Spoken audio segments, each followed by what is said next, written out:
মৰমৰ ছাত্ৰ-ছাত্ৰীসকল, আমি জীৱবিজ্ঞানত জীৱৰ মৌলিক একক the fundamental unit of life পাঠটি পঢ়ি আছোঁ আৰু আজি আমি পঢ়িম মাইট্ৰকণ্ড্ৰিয়া, প্লাষ্টিড আৰু ৰসধানী বা ৰিক্তিকাৰ বিষয়ে।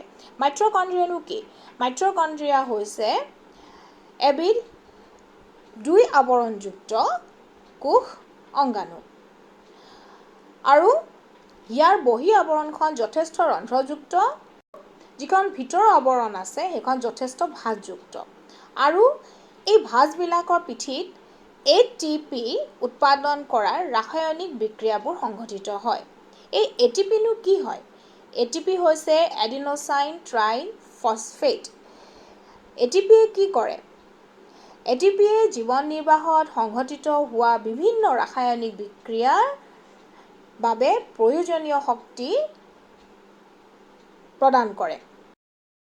মাইট্ৰকণ্ড্ৰিয়াক শক্তিৰ ভঁৰাল বুলি আখ্যা দিয়া হয়, কিয়নো মাইট্ৰকণ্ড্ৰিয়াত ATP উৎপাদন হয়।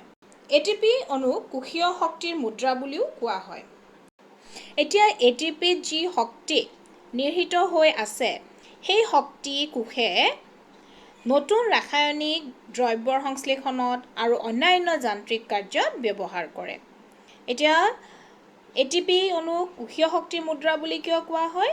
কাৰণ ATP অণুত যি শক্তি নিহিত হৈ আছে, সেই শক্তি আমাৰ কোষবিলাকে বা জীৱৰ কোষবিলাকে নতুন ৰাসায়নিক দ্ৰব্যৰ সংশ্লেষণত আৰু অন্যান্য যান্ত্ৰিক কাৰ্যত ব্যৱহাৰ কৰে।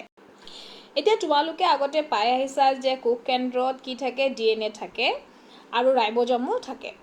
মাইট্ৰকণ্ড্ৰিয়াত নিজৰ DNA আৰু ৰাইবজাম থাকে। মাইট্ৰকণ্ড্ৰিয়াটোত কি থাকে? নিজৰ DNA আৰু ৰাইবজাম থাকে আৰু নিজৰ DNA আৰু ৰাইবজাম থকাৰ বাবে ইহঁতে নিজৰ প্ৰটিন নিজে তৈয়াৰ কৰি ল'ব পাৰে। ৰাইবজামবিলাকৰ কাৰ্য কি বাৰু? প্ৰটিন উৎপাদন কৰা। আৰু যিহেতু ৰাইবজাম মাইট্ৰকণ্ড্ৰিয়াত থাকে, মাইট্ৰকণ্ড্ৰিয়াই নিজৰ প্ৰটিন নিজে তৈয়াৰ কৰি ল'ব পাৰে। এতিয়া তোমালোকৰ ইয়াত এটা প্ৰশ্ন হ'ব পাৰে যে মাইট্ৰকণ্ড্ৰিয়াৰ এটা উল্লেখযোগ্য বৈশিষ্ট্যপূৰ্ণ চৰিত্ৰ কি? তোমালোকে কি ক'বা তাত? যে ইহঁতৰ নিজৰ DNA আৰু ৰাইবজাম থাকে, যাৰ বাবে মাইট্ৰকণ্ড্ৰিয়াই নিজৰ প্ৰটিন নিজে তৈয়াৰ কৰি ল'ব পাৰে। বুজি পালা? আৰু DNAবোৰে কি কৰে? DNAবোৰে মাইট্ৰকণ্ড্ৰিয়াটোৱে কেনেধৰণে কাম কৰিব, কি কৰিব, সেই সকলোবোৰ সেই DNAটোৱে মাইট্ৰকণ্ড্ৰিয়াক ক'ব। এতিয়া চাওঁচোন আহা, প্লাষ্টিডনো কি হয়? প্লাষ্টিড হৈছে উদ্ভিদ কোষত পোৱা দুই আৱৰণীযুক্ত কোষ অংগাণু। মনত ৰাখিবা, উদ্ভিদ কোষতহে প্লাষ্টিড পোৱা যায় আৰু ই দুই আৱৰণীযুক্ত কোষ অংগাণু হয়। প্লাষ্টিড শেলাইটো পোৱা যায়। এতিয়া প্লাষ্টিড দুই প্ৰকাৰৰ, বৰ্ণকণা বা বৰণীয়া কণা, ইয়াক ইংৰাজীত ক্ৰম'প্লাষ্ট বুলি কোৱা হয়, আৰু অবৰ্ণকণা বা বৰণহীন কণা, ইয়াক ইংৰাজীত লিউকোপ্লাষ্ট বুলি কোৱা হয়। এতিয়া আমি আহোঁ বৰ্ণকণা বা বৰণীয়া কণালৈ। ছাত্ৰ-ছাত্ৰীসকল, তোমালোকে বাৰু কেতিয়াবা ভাবি চাইছানে উদ্ভিদৰ পাতৰ ৰং কিয় সেউজীয়া হয়? ফল-মূলৰ ৰং কিয় আহে? বা ফুলবোৰ কিয় বিভিন্ন ৰঙৰ হয়? এইবিলাকৰ বাবে দায়ী বৰ্ণকণা বা বৰণীয়া কণা। এতিয়া মন দি শুনিবা, যিবিলাক ক্ৰম'প্লাষ্টত বা বৰ্ণকণাত ক্ল'ৰ'ফিল বা পত্ৰহৰিত নামৰ ৰঞ্জক পদাৰ্থ থাকে, সেইবোৰক কোৱা হয় ক্ল'ৰ'প্লাষ্ট বা হৰিত কণা। আকৌ এবাৰ কৈছোঁ, যিবিলাক বৰ্ণকণাত অৰ্থাৎ ক্ৰম'প্লাষ্টত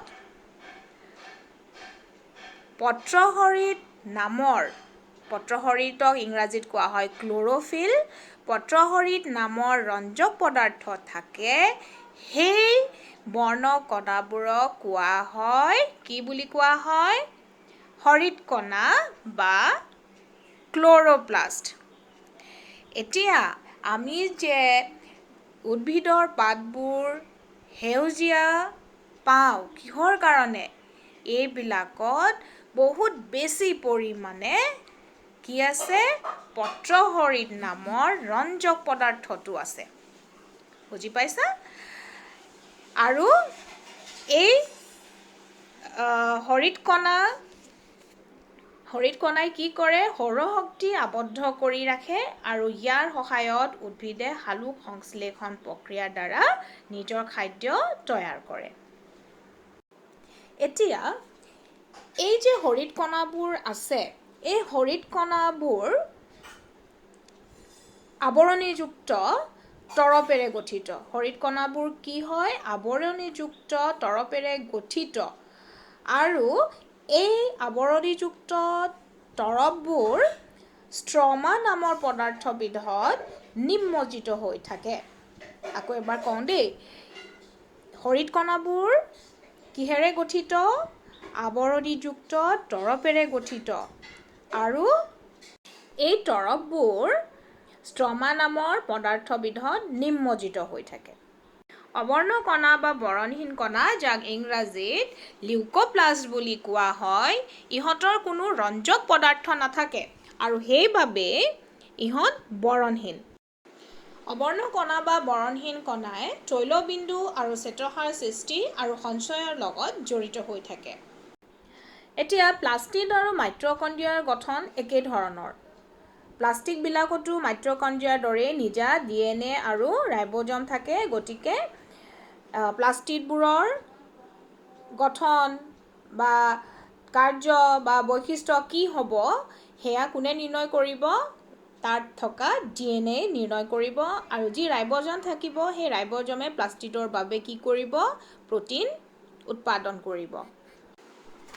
এতিয়া আমি আহোঁ ভেকুৱলছ বা ৰসধানী বা ৰিক্তিকাৰ ওচৰলৈ। ৰসধানী বা ৰিক্তিকাবোৰনো কি হয়? ৰসধানী বা ৰিক্তিকা হ'ল গোটা বা তৰল পদাৰ্থ সঞ্চয় কৰি ৰখা মোনা সদৃশ কোষ অংগাণু। আকৌ এবাৰ কৈ দিছোঁ, ৰসধানীবোৰ কি হয় মোনা সদৃশ কোষ অংগাণু হয় য'ত কি থাকে গোটা বা তৰল পদাৰ্থ সঞ্চয় কৰি ৰখা হয়।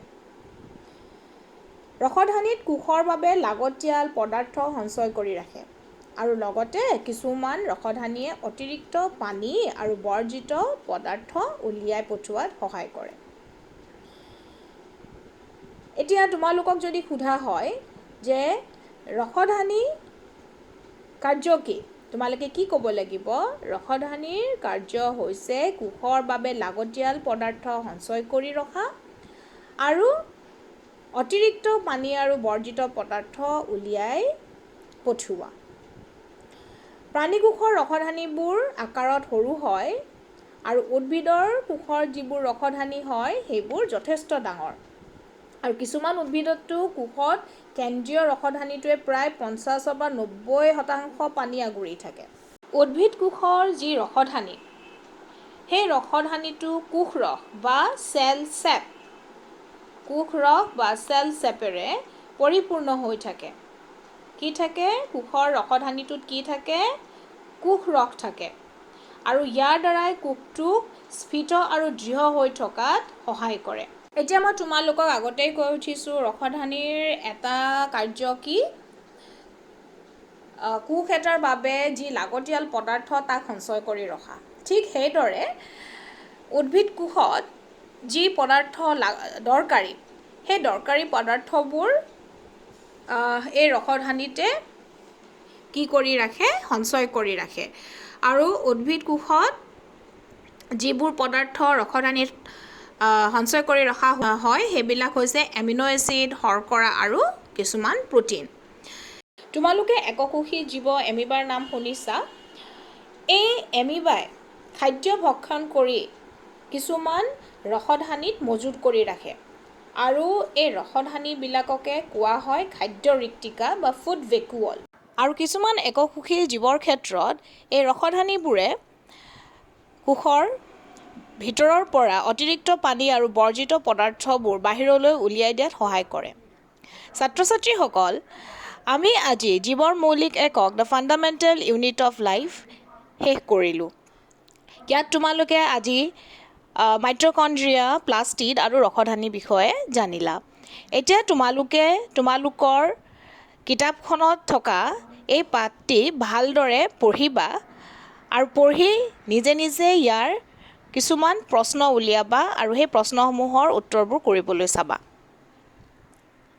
তোমালোকে ঘৰত থাকিবা আৰু সুৰক্ষিত থাকিবা, বাহিৰলৈ গ'লে মাস্ক পৰিধান কৰিবা আৰু সামাজিক দূৰত্ব মানি চলিবা।